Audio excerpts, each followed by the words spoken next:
Salut à toutes et à tous, c'est Pronostic Facile. On se retrouve aujourd'hui pour une nouvelle vidéo, une vidéo du 23 janvier pour un pronostic NBA. Avant que la vidéo commence, n'hésite pas à t'abonner à ma chaîne YouTube, à activer les notifications, à la partager sur tes potes ou à tes réseaux sociaux, à m'écrire dans les commentaires si cette vidéo t'a plu ou si tu as des pronostics à me demander ou les pronostics que tu as mis qui sont différents des miens, n'hésite pas à me le dire dans les commentaires. Alors, donc, avant que la vidéo commence, enfin que je vous donne les pronostics du jour, on va regarder les pronostics de hier. Donc, les gars, c'est pas possible. On n'a pas de chance. Regardez, Atlanta contre les Clippers, c'est Atlanta qui gagne. C'est pas normal, ça, les gars. Regardez, là, une cote à 5. On en a gagné 4 sur 5. On n'a pas de chance, les gars. Regardez, là, on en a gagné 1 sur 2. Il y en a toujours un qui foire, les gars.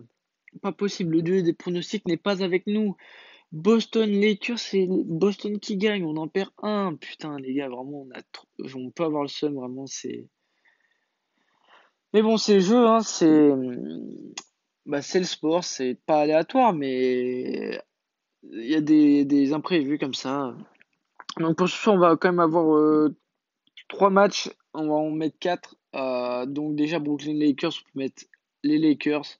Après Portland Dallas, on peut mettre Dallas. Cleveland Washington, je préfère pas parier parce que c'est un match aléatoire.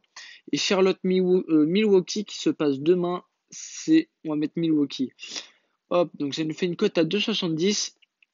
Donc regardez, on va voir les absents qui sont là. Donc toujours pareil, en absent du côté des Lakers, on a DeMarcus Cousins qui n'est pas là.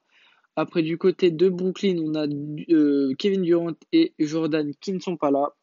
Donc Jordan, c'est le pivot pour ceux qui s'y connaissent. Enfin, qui s'y connaissent pas plutôt. Après, on va regarder Portland, Dallas. Donc à Portland, on a quatre joueurs qui ne sont pas là, qui sont quand même efficaces dans l'équipe. Après, on a McCollum qui est pas là, enfin qui est incertain, mais il va quand même jouer. Après, à Dallas, on a deux joueurs pas inutiles, mais c'est deux remplaçants. Alors que quand même, Portland, on a quelques remplaçants, mais qui sont quand même, enfin, il y a quand même deux personnes qui sont dans le 5 majeur. Donc bon, on peut mettre Dallas. Après, Portland, quand même, ça fait quelques matchs enfin, qui perdent beaucoup.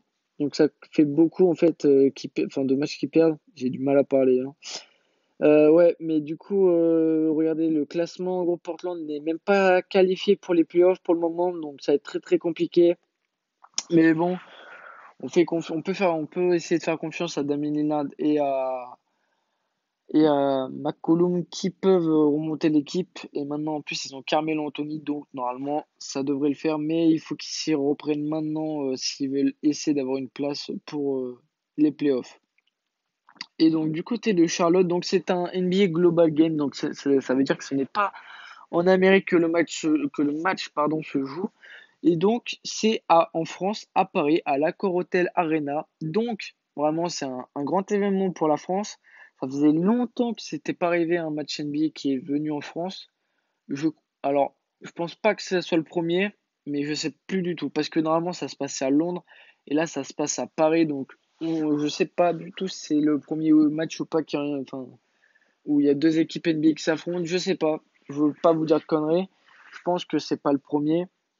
Enfin, c'est pas le premier euh, match qui vient en France, mais c'est le premier en tout cas depuis très très longtemps.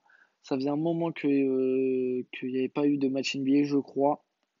Et donc on a juste un absent, c'est un frère Lopez. C'est le frère, donc ça veut dire que c'est le remplaçant de Brooklyn Lopez qui ne joue pas. Ça faisait aussi le match dernier, je crois, il jouait pas. Mais bon, c'est pas pour ça que Milwaukee perdait. Il gagne toujours, donc là on peut voir quand même les victoires-défaites de Charlotte qui est vraiment pas ouf. Vraiment, c'est pas très fabuleux. C'est pas, ouais, pas très fabuleux. Regardez, il y a beaucoup quand même de rouges. Donc les rouges, c'est les défaites et les verts, c'est les victoires. Donc il y a beaucoup de défaites. Alors que pourtant à Milwaukee, il y en a pas beaucoup quand même du rouge, hein. Ouais, il y en a vraiment très très peu même. Il y a 3 matchs, donc vraiment on peut mettre une source sur Milwaukee. Après, hop, donc ça nous fait du coup une cote à 2,70 en mettant les Lakers, Dallas et Milwaukee. On valide. Hop, c'est validé. Et donc, regardez, on a toujours une cote à 2,70. Les Lakers, Dallas, Milwaukee. Donc, c'est le pronostic du 23 janvier. Non, Oui, si, on est le 23. Ouais, c'est ça, on est le 23.